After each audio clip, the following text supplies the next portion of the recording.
Congregants can once again attend church. This follows the lifting of the ban on religious gatherings.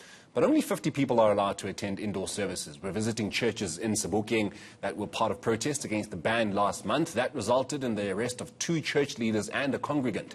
Our reporter Nqobile Madlala is in Sebokeng and she joins us now live. A very good morning once again, Nqobile. And of course we saw a little earlier on when we were having a chat with you that there was regulations being followed, not too many people in that particular church you're at right now, that there was a station outside ensuring that temperatures are checked and that sanitizing is happening, and that there was even, dare I call him, a bodyguard ensuring that not more than 50 people are going to be in that particular place. Are we still on the same track? Well, we are on track. In fact, now the door has been closed because 50 people, the 50 number that we all know of, has now been reached, and he has made sure that nobody comes in anymore. But we are now joined by the congregants that have already heard the word of God as the church is in session. I want to ask them, how do you feel today, having been in church again? We are so excited to be in the presence of the Lord. And you, my dear, how are you feeling? How does it feel like to be back in church? I'm very happy to be back at church.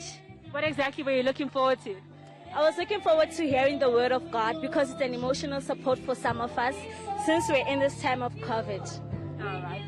Well, there you hear people excited to be back in church, saying that they really did need this time to be able to listen to the word of God. But behind me, everything is back in session, and as you can see, a couple of chairs just separated enough apart.